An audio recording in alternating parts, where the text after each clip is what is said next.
il me fait extrêmement plaisir de souhaiter la bienvenue aujourd'hui à 5 panélistes extrêmement chevronnés. Nous avons aujourd'hui avec nous l'honorable Mark Smith de la Cour supérieure de justice. Bonjour, monsieur le juge. Nous avons l'honorable Lise Parent, juge principale et conseillère en droit de la famille, Cour de justice de l'Ontario. Bonjour, madame la juge Parent. Nous avons maître Ludmila Jarda de Nelligan Law. Bonjour. Nous avons maître Paul Levé de Stockwoods. Et nous avons maître Caroline Thibault, directrice en justice, Réseau national de formation en justice et procureure de la Couronne. Donc, aujourd'hui, nous vous offrons un panel sur les contre-interrogatoires. En théorie, le contre-interrogatoire, c'est le fait d'interroger la partie adverse ou un témoin afin de questionner la preuve et la crédibilité. Le contre-interrogatoire est aussi l'occasion d'obtenir des admissions et les éléments de preuve nécessaires à l'appui de votre point. Contrairement à l'interrogatoire, qui a comme objectif de présenter de la preuve où seulement des questions ouvertes peuvent être posées, le contre-interrogatoire est l'occasion de poser des questions fermées et suggestives pour confirmer un niveau de véracité des réponses antérieures et supporter la preuve documentaire. Nous avons le privilège d'accueillir les membres du panel ce matin pour qu'ils viennent vous parler de leurs expériences pratiques et peut-être quelques expériences cocasses qu'ils ont vécues au cours de leur carrière et partager avec vous ces expériences. Donc, première question, la préparation du contre-interrogatoire. En pratique, le contre-interrogatoire peut se faire à différents moments. Il peut y avoir lieu sur un affidavit soumis en vue d'une motion, après un interrogatoire au préalable ou encore après l'interrogatoire d'un témoin lors d'un procès. Cela dit, peu importe dans quel contexte le contre-interrogatoire a lieu, la préparation demeure la clé du succès. Donc, Maître Jarda, on va commencer avec vous. Comment est-ce que vous préparez pour un contre-interrogatoire? Maître Jarda. Merci, Andréane. Donc, comme Andréane vient tout juste de le mentionner, la préparation, c'est vraiment la clé pour un bon contre-interrogatoire et un contre-interrogatoire effectif. Donc, tout d'abord, je dois connaître mon dossier. Il n'y a pas d'autre façon de le dire. Je dois connaître toutes les forces et toutes les faiblesses de mon dossier pour savoir vraiment comment bien structurer le contre-interrogatoire et d'établir c'est quoi le but que je cherche à accomplir avec un témoin particulier. Donc, dans ma préparation, en gros, ça va vraiment dépendre si j'ai déjà eu l'occasion d'interroger le témoin. Donc, dans le cas où j'ai eu l'occasion de les interroger lors d'un interrogatoire au préalable, ma préparation sera différente que si c'est un procès, par exemple, à la Cour des petites créances ou pour un arbitrage. Dans ces scénarios-là, ça sera vraiment la première fois que j'ai l'occasion de vraiment savoir c'est quoi la preuve qu'il cherche à amener. C'est possible qu'il va y avoir certaines informations qui vont avoir été partagées lors du litige qui m'indiquent qu'est-ce que j'anticipe comme preuve qui va ressortir de ce témoin-là. Mais je ne vais pas déjà avoir une base pour savoir exactement quelle information qu'ils vont me donner. Donc, je dois être toujours prête à un élément surprise et un élément où, s'il y a un élément qui ressort lors de l'interrogatoire que je peux vraiment utiliser en faveur de mon cas et en faveur de mon client, bien là, à ce moment-là, je vais vraiment viser à chercher à poser un peu plus de questions sur ce point-là. Mais toujours, je vais faire attention parce que je n'aime pas poser une question si je ne connais pas déjà la réponse, surtout en contre-interrogatoire parce que ça peut être fatal pour mon cas. Donc, dans ma préparation, je cherche à déterminer est-ce que je cherche à attaquer la crédibilité du témoin?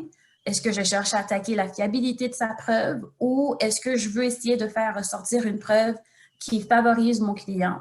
Ou des fois, c'est simplement le tout. Des fois, c'est tous ces éléments-là que je cherche à ressortir pour un client en particulier, pour un témoin en particulier.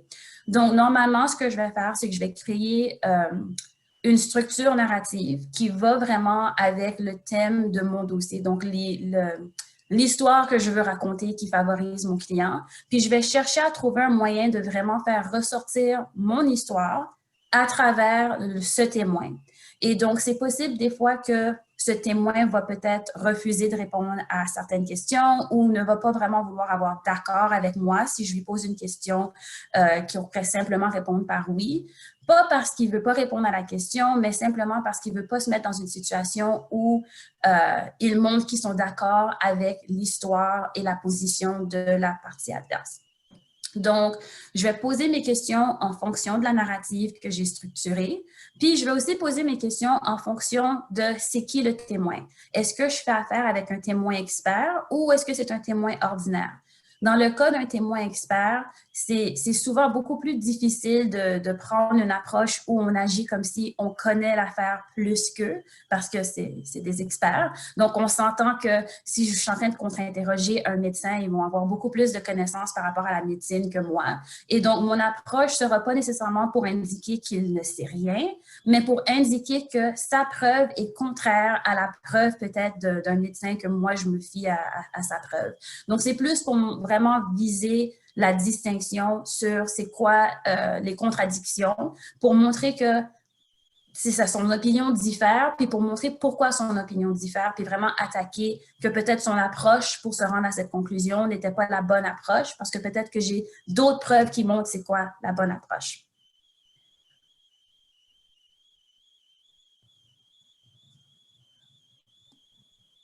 Donc, parce que je suis en train de vérifier mes notes, je vais m'assurer que j'ai tout mentionné. Donc, le dernier point que je voulais mentionner, c'est un exemple dans le cas où j'ai un témoin peut-être arrogant, parce que ça arrive. Donc, dans un cas où j'ai peut-être un témoin arrogant, mon approche va changer, dans le sens que peut-être que je vais jouer un peu avec l'ego du témoin, puis pièges. Je vais le dire, j'adore poser des questions pièges. C'est pour ça que c'est là. Puis, en posant ces questions pièges, ça fait en sorte que quand j'arrive à la question vraiment clé pour vraiment faire le point, parce qu'il s'est pris au piège, il se retrouve maintenant dans une situation où il ne peut pas ne pas donner la réponse que je veux et la réponse qui fait mon point. Donc, je pense que lorsqu'on structure notre contre-interrogatoire, c'est très important de soulever ces points. Donc là, je vais passer la parole à mon collègue Maître Levé.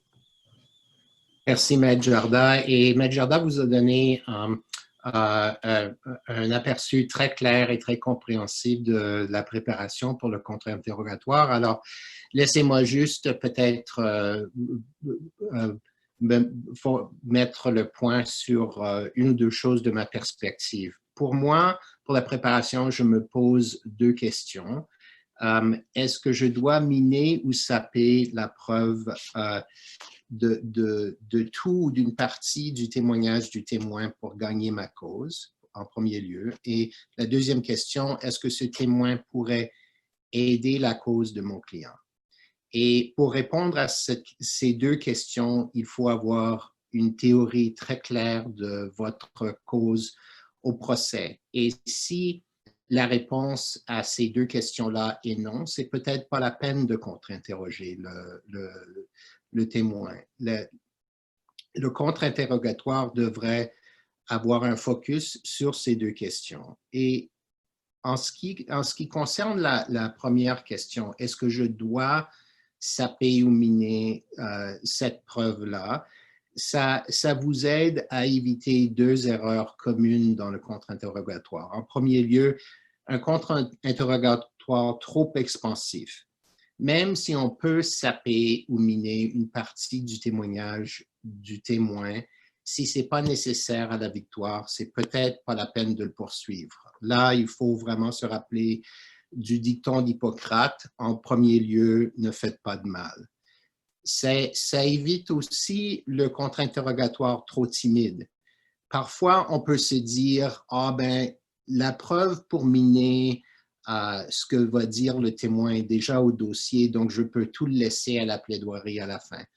Non, à mon avis, s'il s'agit d'une question clé dans le litige, il faut contre-interroger sur ce point-là. La deuxième chose sur laquelle je voudrais toucher, c'est aussi quelque chose dont Maître Jarda a fait référence, c'est faites de la recherche au sujet de la personne que vous allez contre-interroger. Si vous l'avez contre-interrogé au préalable, vous avez déjà une bonne idée, mais sinon, faites des recherches Google, parlez à votre client et à d'autres personnes à qui vous faites confiance, qui connaissent cette personne-là. Est-ce que c'est une personne arrogante? Est-ce que c'est une personne timide?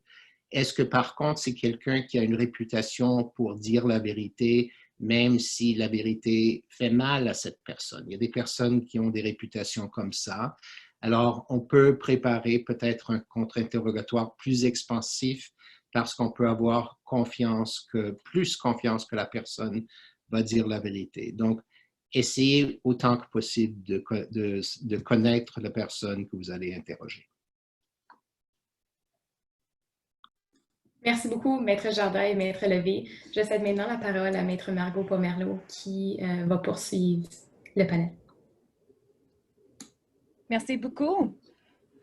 Maître Levé, Maître Jardin, merci beaucoup pour vos commentaires. Puis, j'aimerais juste poursuivre un peu, Maître Jardin, au sujet de ce que vous avez mentionné en préparation. Est-ce que vous êtes capable de faire un suivi, puis m'expliquer un peu comment est-ce que vous préparez un client pour un contre-interrogatoire? Oui, absolument, Margot. Donc, lorsque je prépare mon client pour un contre-interrogatoire, en gros, je lui explique le but du contre-interrogatoire, mais aussi, je m'assure que mon client est au courant puis sait c'est quoi les faiblesses de notre cause. Parce qu'on s'entend que c'est ça qu'on va vraiment attaquer.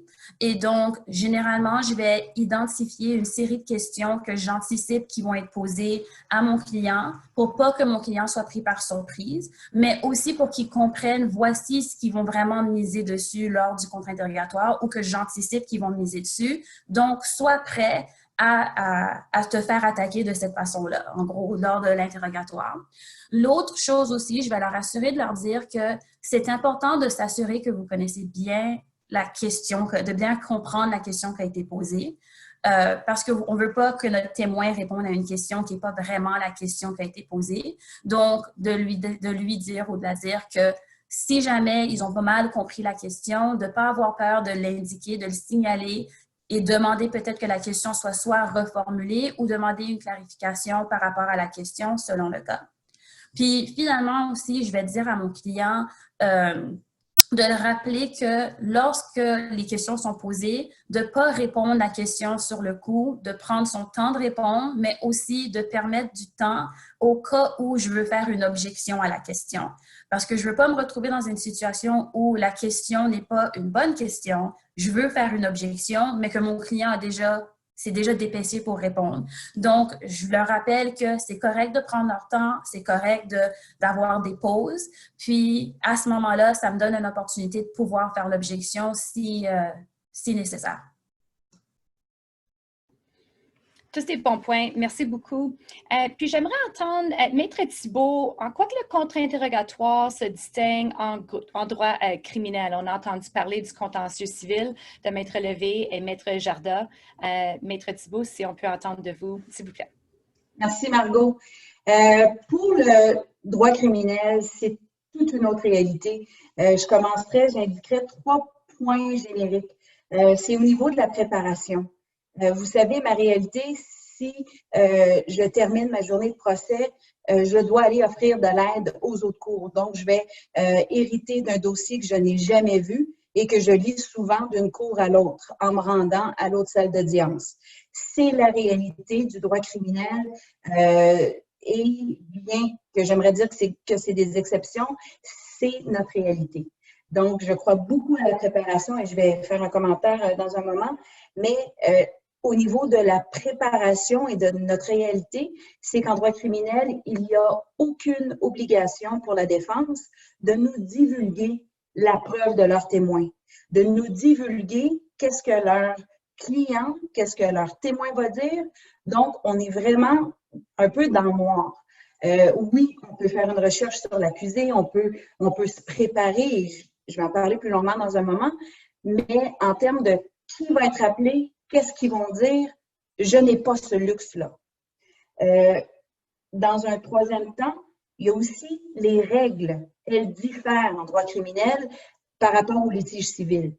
Les règles, par exemple, incluent des règles différentes lorsqu'un accusé témoigne. ou s'il ne témoigne pas, je ne peux pas mettre en preuve son casier judiciaire. S'il témoigne, je peux le questionner sur des condamnations, sur son casier judiciaire, mais je suis limitée à ce que je peux lui poser. Je suis essentiellement limitée aux condamnations et non pas aux circonstances, etc. Il y a aussi la charte qui s'applique dans mon monde criminel et que ceux qui font du litige civil n'ont pas. Donc, la charte est un gros facteur qui distingue énormément le droit criminel. Donc, grosso modo, si je peux juste rajouter le dernier commentaire, en termes de règles qui diffèrent, tout ce qui a trait aux agressions sexuelles, par exemple, quand je dis que la défense n'a aucune obligation de divulguer, contrairement à eux, lorsqu'on est procureur de la couronne, nous avons l'obligation de divulguer les matériaux qui sont en notre possession. Mais les règles s'appliquent pour les cas d'agression sexuelle, par exemple, certains documents, des documents qui sont en possession d'une tierce partie. Donc, il y a plusieurs règles, il y a plusieurs différences, mais j'ai cru bon de vous d'énumérer les plus grandes, si vous voulez, afin de donner une meilleure idée de comment notre réalité se distingue, parce que c'est un fait. Merci beaucoup, Maître Thibault. Très utile. Alors, Madame la juge Parent, Monsieur le juge Smith, nous avons mentionné l'objectif d'un contre-interrogatoire. Pouvez-vous parler du point de vue de la magistrature, l'objectif du contre-interrogatoire? Et si je peux commencer avec Madame la juge Parent, s'il vous plaît. Parfait. Merci, Maître Pomerleau. Bonjour à tous. C'est beau. Je reconnais quelques visages sur l'écran. Puis je suis certaine qu'Andréane est très contente que Mardo a pu arranger ses problèmes techniques. Alors, bonne job de ce côté-là. Écoutez, ça me fait très plaisir de participer au colloque aujourd'hui. Je vais essayer de vous donner des points de vue pratiques aussi. Pour vous donner un contexte, moi, j'ai été nommée juge il y a à peu près 7 ans. Alors, je suis pas tellement, d'une grosse distance des expériences que vous vivez de jour en jour. La première chose que j'aimerais dire, c'est, écoutez, les points que vous avez entendus de Maître Jarda, Maître Levé, Maître Thibault, excellent, fantastique, prenez ça en compte, parce que je peux vous dire, si vous mettez ça en pratique, vous allez impressionner le juge. Peut-être que vous n'allez pas gagner votre cause, mais vous allez impressionner le juge, ce qui est aussi important parce que, souvenez-vous, votre carrière, votre réputation au sein de vos collègues, le public et de la magistrature est très, très, très important. Le petit point que Maître Levé a soulevé de faire un Google sur vos témoins, vous devez aussi faire un petit Google pour votre juge, hein? Parce que j'espère que vous n'allez pas découvrir qu'on est têtu ou agaçant ou impatient, mais qu'est-ce que vous allez découvrir, c'est effectivement notre aperçu vis-à-vis les causes qui viennent devant nous. Alors, ça vous devrait vous aider à développer votre théorie pour avoir un contre-interrogatoire qui est très, très, très spectaculaire et impressionnant. Alors, n'oubliez pas de cette façon-là. Alors là, pour tourner et répondre à la question à Margot, je vais vous dire, si vous avez bien écouté les panélistes avant avec leurs commentaires, la première chose qu'il faut réaliser, c'est que votre objectif comme avocat au dossier ou l'objectif de votre client est probablement très différent que l'objectif de la magistrature. J'espère que M. le juge Smith va être d'accord avec moi, mais je ne suis pas certaine. Il y a un petit peu d'inquiétude de mon côté. Alors, vous avez entendu que votre objectif comme avocat, c'est peut-être d'augmenter la cause de votre client, de détruire la cause de la partie adverse, d'attaquer la crédibilité d'un témoin. Hein? C'est ça vraiment le sommaire de ce que vous avez entendu. Nous, comme juges, notre objectif, c'est de découvrir les faits qui nous permet d'émettre une décision qui est bien ancrée et fondée dans les faits et dans la loi. OK? Alors, la danse de contre-interrogatoire permet au juge d'obtenir les faits essentiels afin d'acquérir le niveau le plus élevé qui approche la vérité. C'est jamais à 100%. Tu sais, c'est la nature humaine. Hein? On se rappelle des événements la façon possiblement qui nous permet de vivre avec soi ou qu'on est bien fondé. C'est exactement comme ça à la Cour. Alors, comme avocat, mes conseils, c'est que vous devez toujours tenir ça en tête. Hein? Puis c'est exceptionnellement difficile si vous avez un client qui vous donne des directives de tout simplement entrer dans la salle d'audience et détruire la partie adverse. Je peux vous dire que vraiment, là, c'est un grand défi comme avocat de vous assurer que votre client comprend votre rôle dans l'aréna d'une salle d'audience et dans le contexte de votre cause. Alors, je passe la parole à mon collègue Maître Smith. J'ai rien à dire. Victoire! Victoire, vous avez tous dit. Impressionnant! Merci la juge Parent. Écoutez, de ma part, un grand plaisir d'être parmi vous aujourd'hui, de retrouver certains de mes anciens collègues de la GFO, les amis de la GFO et autres. Alors, merci beaucoup pour la belle invitation. Écoutez, si si la juge Parent vous dit qu'elle a 7 ans d'expérience, ben moi, j'en ai probablement 6 mois. Alors, ma nomination a été au mois de mars de cette année. Donc, évidemment, les expériences cocasses qu'Andréane suggère qu'on va vous donner, mais j'en ai pas plusieurs. Toutefois, j'ai quelques conseils quand même à vous donner que j'espère que vous allez apprécier. Alors, permettez-moi de commencer par une citation du juge Corey de la Cour suprême du Canada. C'est un extrait de son explication pourquoi que le contre-interrogatoire joue un rôle si important dans le processus de débat contradictoire. Et le voici. Le contre-interrogatoire a une importance incontestable. Il remplit un rôle essentiel dans le processus qui permet de déterminer si un témoin est digne de foi. Même lorsqu'il vise le témoin le plus honnête qui soit, il peut permettre de jauger la fragilité des témoignages. Son importance ne peut pas être mise en doute. C'est le moyen par excellence d'établir la vérité et de tester la véracité. Alors écoutez, nous les juges, nous sommes des juges des faits. Et un peu comme la juge Parent nous l'a dit, nous voulons savoir quels sont les faits. Est-ce que ce sont les faits comme le témoin l'a dit dans son interrogatoire, ou bien est-ce que c'est plutôt des faits qui sont différents, soit entièrement ou modifiés avec des nuances? Le contre-interrogatoire, pour moi, est un outil très important. Je l'utilise comme un outil d'enquête. Alors, l'impératif judiciaire, c'est la recherche de la vérité. Et le contre-interrogatoire, pour moi, est un moyen de découvrir cette vérité.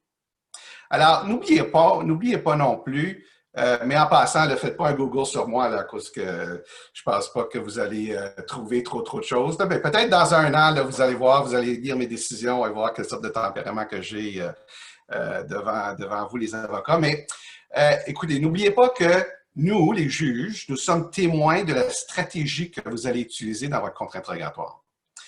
Nous préférons bien sûr un contre-interrogatoire qui est bien mené versus un contre-interrogatoire qui est décousu, désespéré ou mal préparé. Parce que l'impact que vous allez avoir est probablement différent dépendamment du contre-interrogatoire que vous avez décidé de mener. Mais si le contre-interrogateur, par exemple, reprend les mêmes questions que nous avons entendues dans un interrogatoire, ce n'est pas très utile là, pour nous.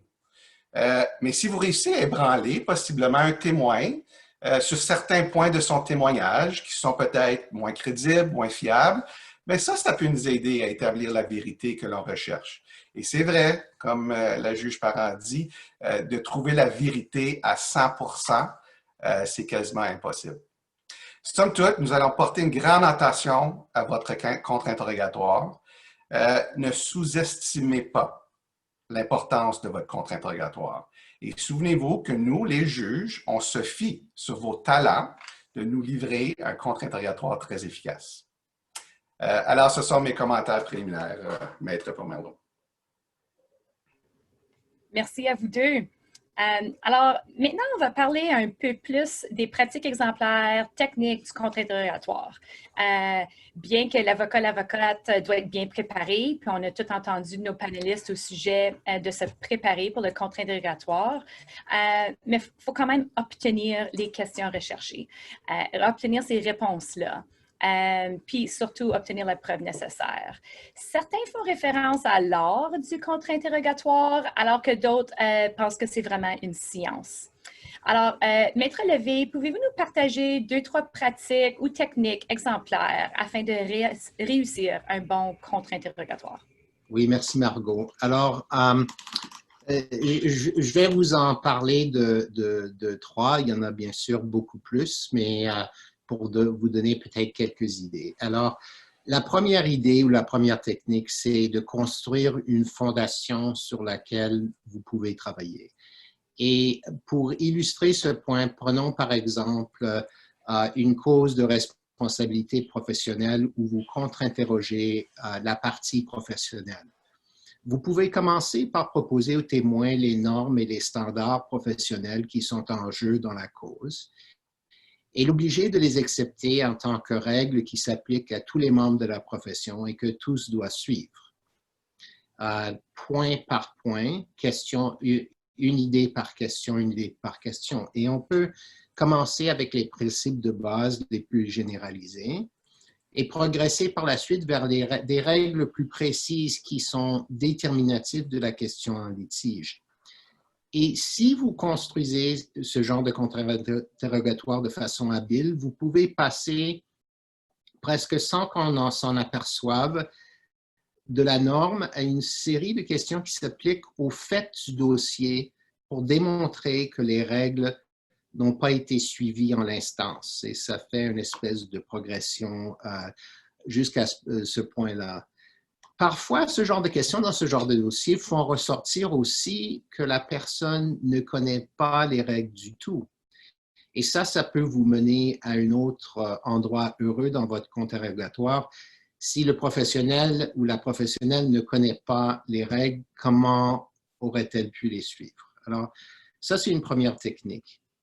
Une deuxième technique pour faire ressortir le manque de logique ou de cohésion dans le narratif ou le comportement d'un témoin, où il n'y en a pas, est tout simplement de lui faire répéter son histoire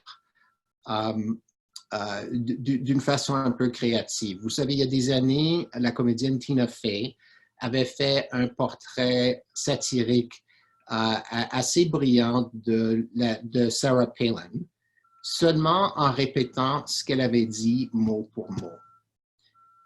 Et avec certains témoins et avec certaines histoires, on peut faire ça. Avec la technique, alors si je vous comprends bien, ce que vous dites, c'est que le mécanicien vous a dit cet après-midi-là que votre voiture était en condition dangereuse pour conduire.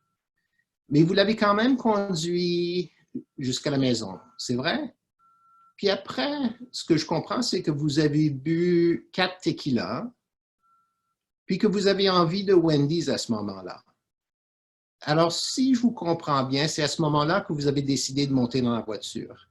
Alors, ce genre de technique peut être, je pense, accentué et amélioré, pas en prenant nécessairement un ton agressif, mais plutôt un ton curieux. Vous cherchez vraiment à comprendre la logique qui vous échappe dans ce que le témoin dit. Une dernière idée, c'est d'écouter les réponses de votre témoin. C'est très important de faire cela. Parfois, il y a vraiment un joyau dans la réponse, où le témoin entrouvre une porte que vous ne saviez pas était là. Dans une cause extrême dans laquelle j'ai été impliqué il y a plusieurs années, pendant une cause de discipline professionnelle, un médecin a avoué qu'il avait d'autres victimes que celles en cause dans un cas d'abus sexuel. Alors, le contre-interrogatoire a fait ressortir le fait de ces autres victimes et il y a eu des accusations supplémentaires. Mais c'est souvent moins dramatique, mais aussi efficace. Parfois, un témoin peut dire, par exemple, j'avais pas le choix. Alors là, une réponse comme ça, vous pouvez le reprendre. Mais cher monsieur, bien sûr que vous avez le choix et d'y aller. Alors, écoutez ce que dit le témoin et suivez quand ça peut vous aider. Voilà 3. Merci, merci beaucoup. Monsieur le juge Smith, possiblement un exemple ou une technique à partager avec nous? J'ai, pas nécessairement des exemples, mais j'ai quelques histoires à raconter.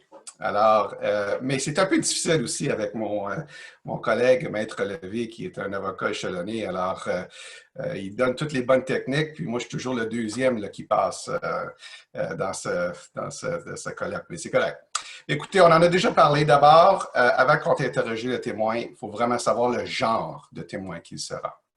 Est-ce que c'est quelqu'un qui donne une bonne impression? Est-ce qu'il a la facilité de parole? Est-ce qu'il paraît authentique? Ça serait plus difficile, évidemment, de contre-interroger ce genre de témoin, mais vous devez toujours tenter de briser son authenticité si c'est bel et bien votre objectif. Mais quelle est votre approche? Quelle approche est-ce que vous allez utiliser? Est-ce qu'il y a une technique qui sera meilleure que... Est-ce qu'il y a une technique qui sera meilleure que l'autre? Mais c'est très difficile à déterminer. Puis c'est vraiment, c'est basé sur le cas que vous avez, c'est basé sur les témoins que vous allez contre-interroger. Alors, il n'y a pas une technique nécessairement qui est bonne pour une personne, qui serait nécessairement bonne pour l'autre. Alors, vous devez l'évaluer cas par cas. Mais il y a quand même certains principes qui s'appliquent, selon moi. Et prenons par exemple le style de votre contre-interrogatoire. Est-ce que vous êtes une personne agressive ou féroce lorsque vous contre-interrogez ou est-ce que vous êtes doux? Pour ceux qui me connaissent, je pense pas que vous allez comprendre que moi, j'aime pas les bullies. J'aime pas les gens qui sont agressifs. Alors, pour moi, c'est un contre-interrogatoire qui est plus doux, qui, je trouve, est plus efficace. Vous connaissez sans doute l'expression anglaise « You catch more flies with honey than vinegar ». Alors moi, j'y crois fermement dans un contre-interrogatoire que la personne ou le contre-interrogateur qui est calme et respectueux envers le témoin obtient habituellement beaucoup plus avec ce genre d'attitude. Mais si vous voulez être féroce, puis certainement il y a des occasions qui le justifient, faites-le avec prudence, mais que ce soit limité et pointillé. Alors, sur un sujet quelconque, et après ça, vous pouvez passer à autre chose. J'ai 3 suggestions additionnelles à vous donner pour mener un contre-interrogatoire et je vais me répéter un peu avec un peu ce que Maître Levé a dit. On en a parlé, évidemment, au début, mais la préparation dans un litige, c'est absolument essentiel. Vous devez bien connaître tous les aspects de votre cause, tous les petites nuances, à cause que ce sont ces nuances-là que vous allez être capable d'identifier facilement lors d'un contre-interrogatoire. La deuxième chose, c'est que vous devez posséder l'habilité de contre-interroger. C'est une qualité contre-interroger. Pour certains, c'est inné. Et je prends l'exemple de John Nelligan, pour ceux qui connaissaient le John Nelligan. J'ai eu l'occasion de l'observer, moi, comme étudiant de droit, et c'était tout à fait phénoménal. Il connaissait tellement bien ses faits, il savait quelle admission qu'il recherchait, il n'était pas agressif, mais quand il sentait que le témoin fléchait, il était ferme. Et il avait tellement une grande assurance en lui-même et une confiance dans son contre-interrogatoire que ça l'intimidait un peu, le témoin. Puis mais pas par son comportement à l'agressif, mais c'était par sa compétence. Alors, pour les autres, qui, je dirais, c'est la vaste majorité, ça prend beaucoup de pratique. Vous connaissez la théorie de 10 000 heures. Hein? Alors, vous avez besoin de 10 000 heures de pratique pour maîtriser une discipline. C'est la même chose pour un contre-interrogatoire. Si ce n'est pas inné en vous, pratiquez-vous, assistez à des colloques comme celui-ci, accompagner des collègues à des contre-interrogatoires et encore mieux, évidemment, contre-interroger dans le contexte d'une motion, des affidavits, des contre-interrogatoires statutaires. Prenez toutes les occasions pour augmenter cette expérience-là. La troisième chose, c'est souvent le plus difficile à maîtriser et Maître Levé en a touché. Pour moi, c'est l'écoute active pendant un contre-interrogatoire. Et je m'explique. Le contre-interrogateur doit se fier sur son instinct et continuellement évaluer la performance du témoin. On n'a pas le luxe de se questionner à savoir si ça va bien ou non, là, à cause que sur le déroulement du contre-interrogatoire. On n'a pas le temps de faire ça. Le comme vous savez, c'est une des théories, c'est que vous voulez que le contre-interrogatoire demeure fluide. Vous ne voulez pas gâcher votre rythme de votre contre-interrogatoire. Mais vous devez être capable d'identifier rapidement les signes ou les indices que le témoin vous donne lors de son témoignage. Alors, par exemple, le témoin réagit à une de vos questions, que ce soit une expression faciale, que ce soit un changement d'intonation dans la voix, son langage gestuel, ou même si vous remarquez que le témoin ne se sent pas à l'aise. Est-ce que c'est à ce moment-là que vous devez déterminer s'il existe une ouverture dans votre contre-interrogatoire? Est-ce que vous saisissez l'occasion de le faire? Sans une écoute active, vous allez manquer ces petites choses-là. C'est des choses qui vont peut-être donner des bonnes occasions pour miner la crédibilité du témoin. Et si vous manquez l'occasion, votre contre-interrogatoire ne sera peut-être pas efficace. Enfin, pour ceux et celles qui connaissent bien l'émission, tout le monde en parle, si vous l'avez déjà écouté, ne posez pas la question qui tue. Ne posez pas cette question. À cause que je vous dis, si vous posez cette dernière question-là qui tue, une seule réponse peut tout défaire le beau travail que vous faites dans votre contre-interrogatoire. Alors, ce sont mes commentaires, Maître Permanent. Merci. Merci beaucoup. Alors maintenant, si je peux entendre un peu, Maître Thibault, si on peut entendre de vous du côté du droit criminel, comment ça diffère, une pratique ou une technique possiblement différente pour vous que ce l'est au contentieux civil? Thank you. Merci, Margot. Je m'apprêtais à dire, je n'ai pas de questions parce qu'après m'être levée et M. Juge Smith, ben là, j'ai tout barré mes choses, mais ce que je vais mettre en face, c'est de vous dire une technique que moi, j'ai appris au cours des années et que j'ai toujours gardée. Je tombe vraiment dans le pratico-pratique. Pour les causes, par exemple, je vais vous donner l'exemple, je viens de faire une cause d'homicide et puis, pour moi, c'est la technique des bulles. Peut-être que vous l'avez entendu, peut-être, en tout cas, moi, je sais que ça me sauve à chaque procès. Donc, je mets le thème, la théorie de ma cause. Qu'est-ce que je veux acquérir, dans le fond? C'est quoi le but de mon contre-interrogatoire? Je fais des branches. Je suis une personne très visuelle. Donc, pour moi, ça me sauve à chaque fois. Et je vais écrire des scénarios autour, donc des thèmes, des bulles, parce que la réalité du contre-interrogatoire, selon moi, c'est on ne peut pas lire. Donc, vous avez dit, on ne peut pas faire ça. Je dois écouter et ça doit être un dialogue. Oui, j'écris des notes parfois, mais si je prends une pause et j'écris mot à mot, je lis ma question, vous voyez que le rythme vient d'être brisé. Ça donne la chance au témoin, souvent l'accusé que je veux contre-interroger, de se préparer, d'anticiper mes questions. Je ne veux pas ça. Donc, avec mes feuilles, et là, je vais en mettre sur le podium, je vais en mettre environ, je ne sais pas, peut-être 3 feuilles, parce que chaque feuille a une théorie différente. Parce que rappelez-vous, vous là, vous allez penser, elle doit savoir qu'est-ce qu'il va dire. Non, je ne le sais pas. Et dans la dernière cause de meurtre que j'ai fait, c'était le défunt a été poignardé au cœur. Là, vous allez dire, ben, elle devait s'en attendre. Oui, on savait qu'il y avait eu... le défunt s'était fait poignarder, mais lorsque est venu le temps de mon contre-interrogatoire, l'accusé n'avait jamais mentionné, même pas son avocat, puis il le fait quand moi je l'ai questionné, que le défunt avait tombé sur son poignard. Donc, he was impaled. Donc, il avait tombé. Et là, je peux vous dire qu'aussi préparée que je suis, je n'avais pas ça dans mes scénarios. Donc, j'ai dû penser vite sur mes pieds et à cause que je connaissais mes faits, dans mes faits à moi, le défunt avait été poignardé au cœur plus qu'une reprise. Donc, c'est plate à dire comme truc, mais vous devez écouter et utiliser votre logique. Donc, j'ai tout développé, les questions sur le spot, là, comme en bon français, à savoir, donc, le défunt a tombé par hasard sur votre poignard à 3 reprises et au cœur. Donc, ça n'avait pas de bon sens. Je ne vous dis pas que c'est juste la question que j'ai posée, mais j'ai développé pour que le jury puisse voir que ça n'avait pas de bon sens, ce qu'il disait.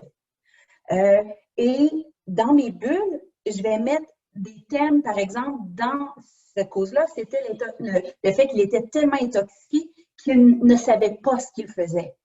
Bon, dans mes thèmes, dans mes branches, j'avais le fait que monsieur avait dansé toute la soirée. Que dès que monsieur a entendu les sirènes des policiers, il a dit aux autres, je m'en vais. Donc, pour quelqu'un qui est si intoxiqué, il savait très bien ce qui se passait. Donc, j'ai développé ces thèmes-là. Je vais passer maintenant à une autre partie, au deuxième truc, si vous voulez, que je trouve fondamental, c'est d'écouter. Comme M. Juge Smith a dit, comme vous savez tous. Mais écouter, c'est important parce que moi, dans mes réalités, je n'ai pas le luxe d'avoir des gens qui prennent des notes pour moi. Plus le dossier est gros, oui, peut-être que j'ai le luxe d'avoir un junior, quelqu'un qui travaille avec moi, qui va prendre des notes. Mais la réalité, quand je fais des procès à chaque jour, je n'ai pas quelqu'un qui va prendre des notes. Donc, oui, vous devez écouter, mais faites-vous, moi, je vous recommande, du moins pour moi, ça fonctionne, je vais écrire quelques mots. Parce que votre mémoire va vous jouer des tours, mais les mots, sans écrire une phrase du début à la fin, vont vous aider parce que moi, souvent, je dois faire des représentations le même jour. Donc, si je ne me souviens plus, si je n'ai pas des codes qui m'aident à me rappeler qu'est-ce que monsieur l'accusé a dit, ça ne m'aide pas dans mes représentations finales. Et je vais juste terminer avec une petite anecdote. En première année de pratique, dans mes représentations finales, j'avais indiqué, monsieur le juge, l'accusé a dit ça. Et là, l'avocat de la défense s'est levé, m'a interrompu, a parti à rire et a dit, voyons donc, il n'a jamais dit ça. Et là, le juge tournait ses pages puis il me disait, Maître Thibault, j'ai pas ça du tout dans mes notes. Et j'étais tellement convaincue et j'étais pleine d'énergie et j'insistais. Et là, M. le juge, finalement, suggéré, on va aller voir, on va aller écouter l'enregistrement derrière. Et là, je dois vous dire, l'avocat de la défense avait même dit au procès-verbal, si Maître Thibault a raison, mon Dieu, on vient de perdre la cause, l'accusé va être trouvé coupable. Et là, j'étais encore, mais je ne lâchais pas prise. Je disais oui, non seulement je m'en souviens, mais j'ai une note qui dit ça. Donc, on marche et on écoute, on va derrière et on écoute l'enregistrement. Et là, c'est là que j'ai commencé à avoir des sueurs froides. Et par chance, effectivement, l'accusé avait bien dit qu'est-ce que j'avais écrit. Je dois vous dire, pour toutes les 19 autres années, je me suis trompée à chaque fois, puis je me suis tout le temps fait tomber. Ça, c'était un coup de chance. Mais si je n'avais pas écrit ça, on se trompe des fois, mais puis la leçon dans tout ça, avec du recul, maintenant je dis, peut-être que j'ai tort, mais voici les notes que j'ai, parce qu'on en fait tous des erreurs. Mais si je n'avais pas écrit, je n'aurais pas pu avoir cette référence-là.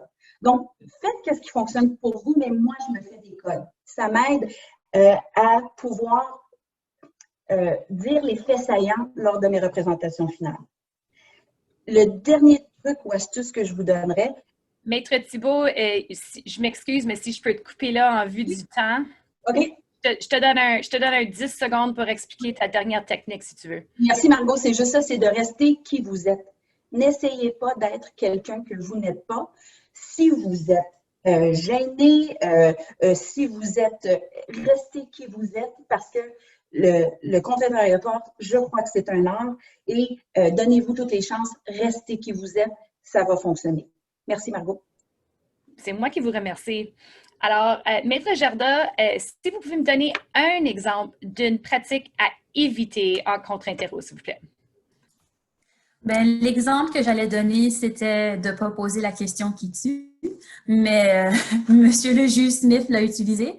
Donc, je vais dire d'éviter de tomber dans le piège du témoin. Donc, des fois, la personne qu'on interroge, c'est un témoin, ce que j'appellerais un témoin professionnel. Donc, c'est quelqu'un qui a déjà été interrogé à maintes reprises. Dans ces scénarios-là, des fois, ça peut être difficile d'essayer de faire ressortir le point qu'on veut sortir avec ce témoin-là. Dans ce cas-là, il ne faut pas tomber dans le jeu. Si on a de la difficulté à faire le point, peut-être reformuler la question ou faire poser une autre série de questions, mais de ne pas tomber dans le piège où ça démontre que peut-être que c'est le témoin qui a raison, puis on ne sait pas qu'est-ce qu'on fait. Donc, de ne pas perdre vue de le but qu'on essaie d'accomplir et de procéder. Merci. Surtout avec des témoins professionnels, très bon point. Madame la juge Parent, est-ce que vous avez une pratique que vous pouvez partager avec nous que nous, comme juristes, on devrait éviter? Non, Margot, j'en ai 9. Alors, je vous les donne très vite, par exemple. Vous pouvez m'en donner 6, Madame la juge. La première chose que j'aimerais dire, c'est que vous avez eu des très, très, très bons points des panélistes auparavant. Mais moi, je vais vous donner des pratiques, des choses, des commentaires à éviter ou des façons à éviter qui sont très pratiques. Alors, la première chose, c'est éviter de ne pas être organisé ou préparé ou de ne pas connaître les faits des deux côtés dans votre cause. Deuxièmement, évitez de perdre contrôle de votre témoin lors du contre-interrogatoire. Troisièmement, évitez de perdre contrôle de vous-même. Alors, vous avez entendu des commentaires, comment il faut que vous trouver votre façon de contre-interrogation, puis je sais, à la fin, on va vous conter des histoires. Alors, pensez-y, soyez pas trop agressif, évitez d'être mal organisé. Évitez de revoir, et je le souligne, en contre-interrogation, la preuve donnée lors de l'interrogation. Je peux vous dire, là, quand il y a un avocat qui va se lever, qui va commencer son contre-interrogatoire et revoit les notes, puis j'apprécie que Maître Thibault ne prend pas beaucoup de notes, mais il y en a d'autres qui en prennent énormément, et on répète les mêmes questions que je viens juste d'écouter pendant 45 minutes, si pas plus, en contre-interrogatoire. Vous n'allez pas impressionner le juge. Évitez, s'il vous plaît, de jouer avec des choses dans vos poches. Si vous avez comme vos 25 sous, vos dollars dans votre poche parce que vous allez chercher un café durant la pause, c'est très agaçant. Quand j'ai été nommée juge, la première chose que j'ai remarqué, c'est que l'aperçu d'où on est dans la salle d'audience est très différent. On voit la salle d'audience en entier.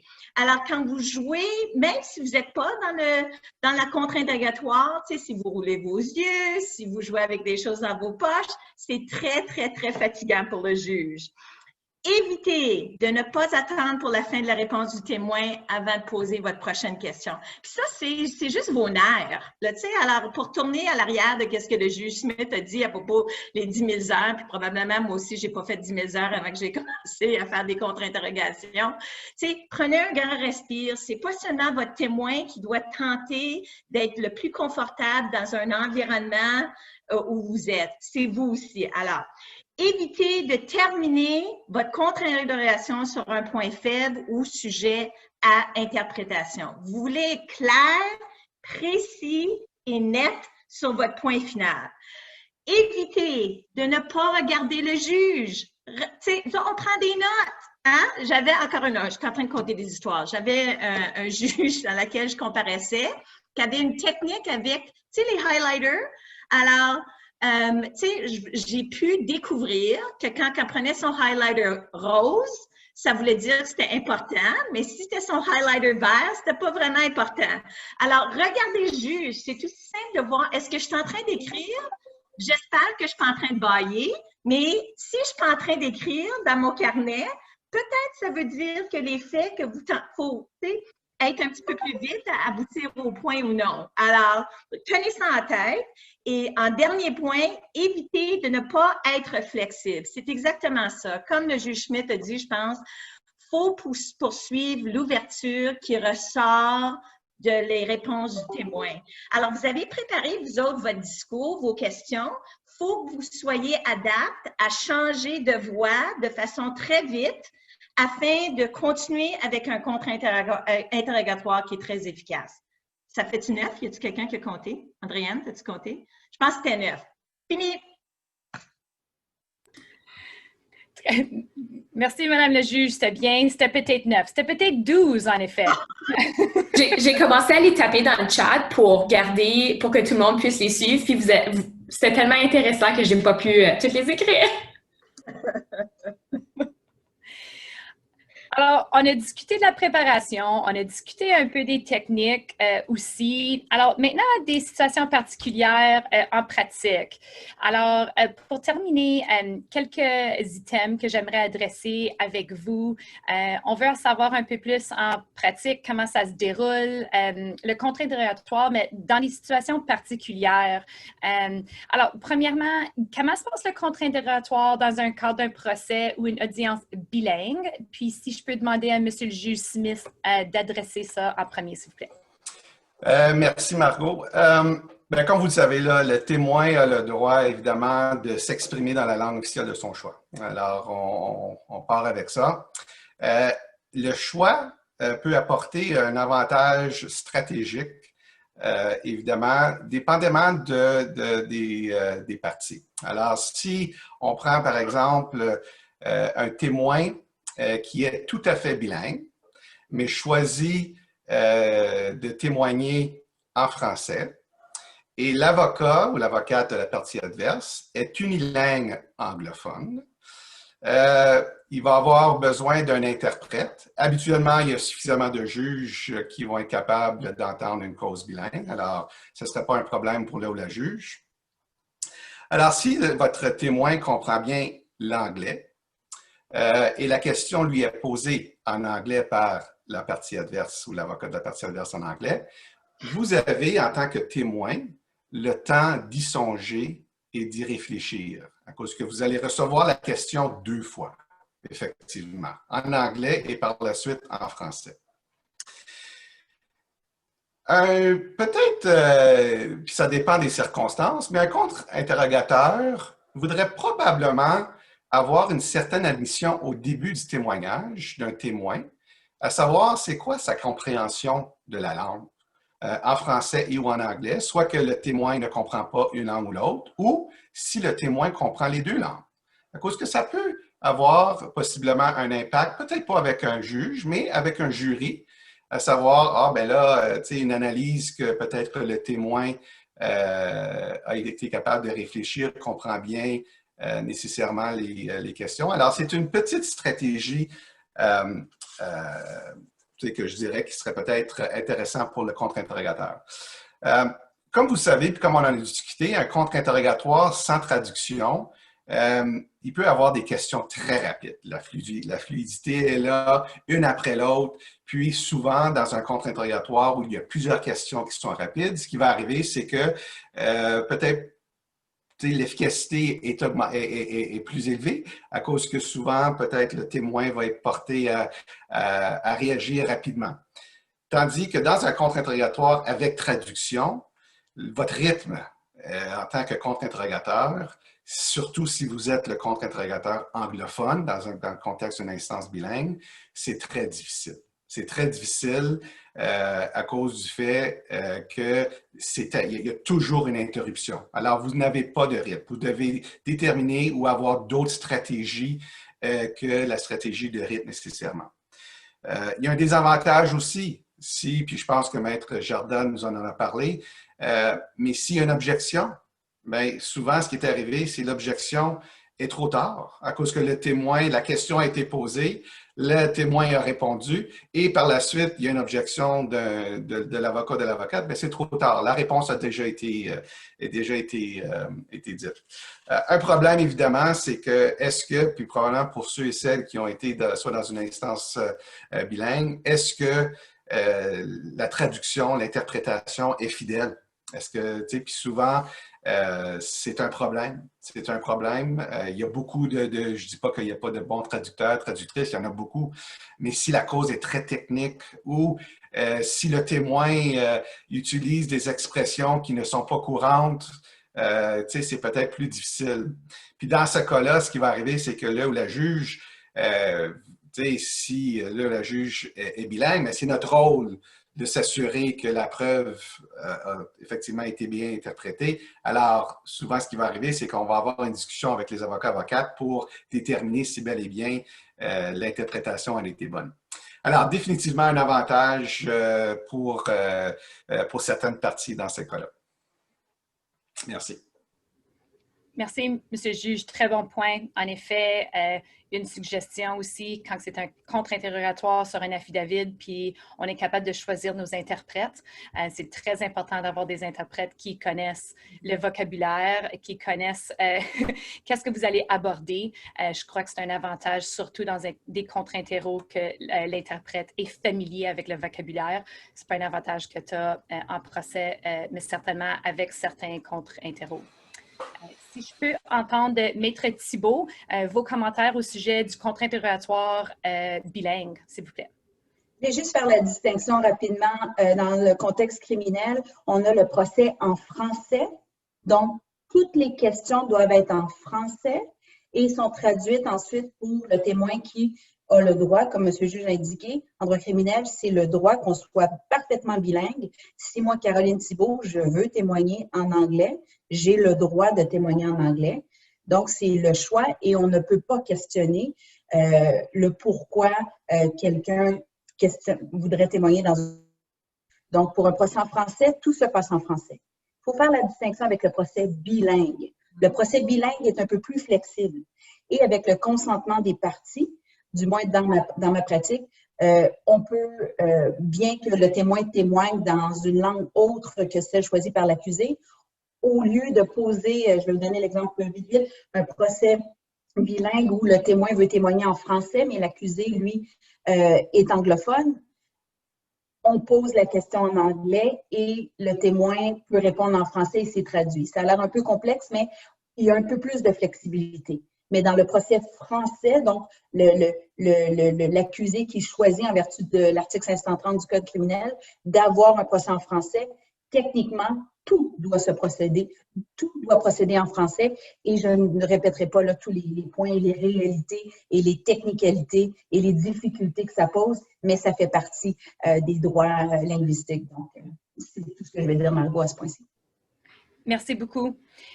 Très brièvement, mais encore suivant les points de Maître Thibault, la différence puis un peu le challenge avec le contre-interrogatoire de nos jours qui se fait de manière virtuelle. Maître Levé, s'il vous plaît. Oui, alors le développement des procédures virtuelles est peut-être un petit côté positif de la pandémie que par ailleurs nous savons tous a tellement d'éléments tragiques et difficiles.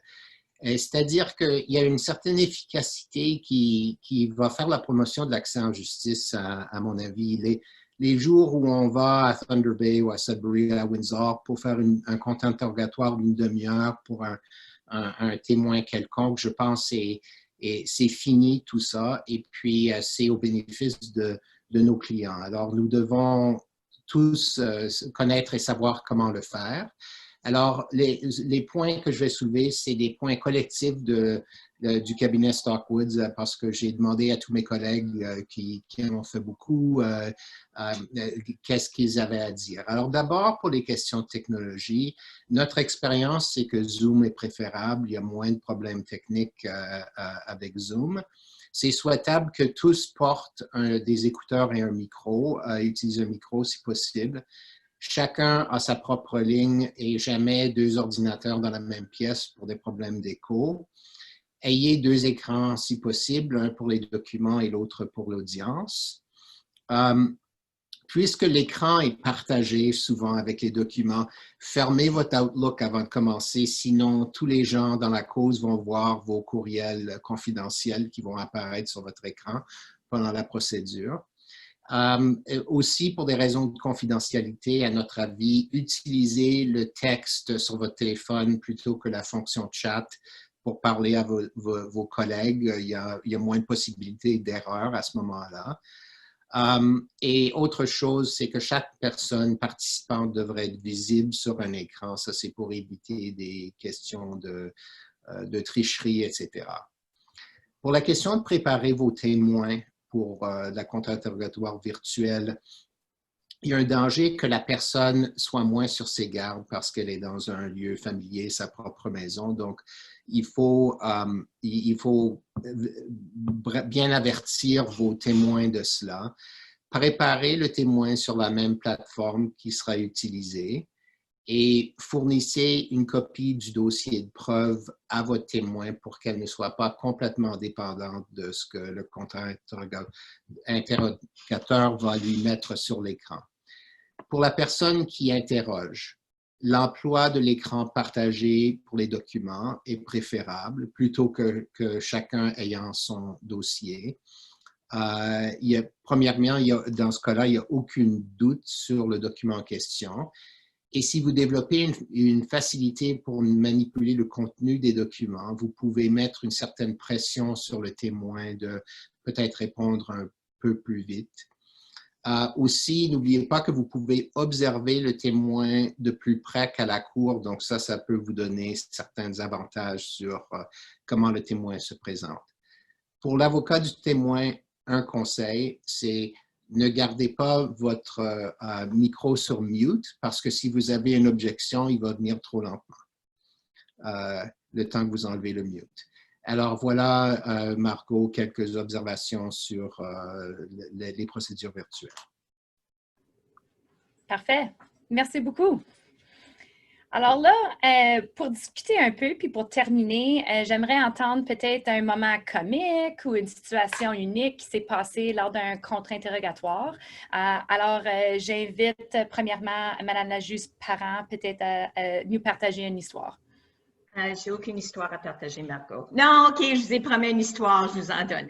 Alors, dans ma carrière, je vais vous le situer, je pense que j'ai été nommée au barreau peut-être 10 ans. Alors, tu sais, pas jeune, alors peut-être on pourrait dire que j'aurais dû savoir mieux, mais le contexte est, j'étais en train de faire un procès dans le contexte de protection de l'aide à l'enfance devant le juge en chef, Patrick Lesage. Alors, je ne sais pas, vous avez l'air très jeune sur mon écran. Je ne sais pas si votre éclairage est super fantastique, mais peut-être, vous le savez, le juge Lesage était le juge en chef de la Cour supérieure. Je pense qu'il a pris sa retraite dans les années 2002. Alors, le contexte, c'est que je gérais le dossier pour la Société de l'aide à l'enfance. J'avais une maman que son enfant a été appréhendé et enlevé de sa charge et elle avait consenti à une ordonnance finale où l'enfant serait placé au sein de la Société de l'aide à l'enfance. En effet, il y a eu une ordonnance de consentement qui effectuait d'éliminer son statut comme parent. Le sujet du procès était des droits de visite. Alors, je me lève, je commence mon contre-interrogatoire et je vais vous l'avouer, j'étais un petit peu agressive dans mes questions. Alors, je pense que j'ai pu sortir pas plus que 5 questions au maximum. Et le juge en chef Lesage m'a dit, « Maître Parent, j'aimerais ça que vous posiez une minute. Vous avez devant vous une maman qui a consenti à donner son enfant à la Société de l'enfance. Maintenant, vous êtes en train de lui poser des questions de façon très, très, très agressive. Je peux vous dire que à ce moment-là, je me suis fermé la bouche, j'ai changé mon style, j'ai posé des questions qui étaient un petit peu plus sympathiques, un petit peu plus, le focus était sur les détails nécessaires afin de subvenir aux tests, aux facteurs qui étaient dans la loi sur la question de droit de visite ou non. Et la leçon, puis je peux vous dire, ça m'a toujours affecté, hein, je suis en train de vous conter cette histoire-là, que les juges, on est humains. Tu sais, on perd pas notre humanité quand on devient juge. Tu sais, on porte quelque chose de différent. Il ne faut plus que je porte mes complets, je porte d'autres choses. Mais on ne perd pas notre compassion. Alors, en dernier mot, j'espère que mon expérience quand j'étais jeune avocate veut pas dire, c'est pas pour la raison pourquoi je siège à la Cour de justice au lieu de la Cour supérieure, mais on sait jamais, je pense pas. Mais tout ça pour vous dire que vraiment, là, pensez non seulement à vos questions, mais tenez en ligne de compte les questions en litige aussi, hein, parce que aussi, ça va vous affecter dans votre approche. Alors, voilà mon histoire. Merci, Margot. Un gros merci pour l'histoire, c'est une bonne histoire. Alors, merci beaucoup aux panélistes et je passe la parole à Andréane Martel. Merci. Merci. On aurait voulu entendre les faits cocasses ou les histoires cocasses de nos 4 autres panélistes. Malheureusement, on est déjà à 10 heures. Ce fut, sans être trop biaisé, un panel excessivement intéressant. Dieu merci, j'étais sur muet parce que je riais seule dans ma maison aux éclats. Donc, merci beaucoup pour le panel extrêmement intéressant et pratique. Je voyais également plusieurs personnes de tout âge, Madame la juge-parent, de tout âge, malgré l'éclairage, qui prenaient des notes très activement. Donc, merci pour le panel extrêmement pratique. Donc, pour nos participants à l'atelier de plaidoirie, on vous donne 15 minutes de pause. On comprend c'est quoi la fatigue Zoom. On vous donne 15 minutes. Allez vous étirer, allez marcher. Et on reprend. On vous demanderait de vous reconnecter ou rester connecté, mais on vous demande de revenir à vos ordinateurs vers 10h13. On va recommencer exactement à 10h15 pour suivre le programme de la journée. Merci beaucoup à nos panélistes. Merci à Maître Margot Pomerleau qui a été notre modératrice. Et on vous remercie pour votre patience pour les enjeux techniques de ce matin. On se revoit. Merci beaucoup.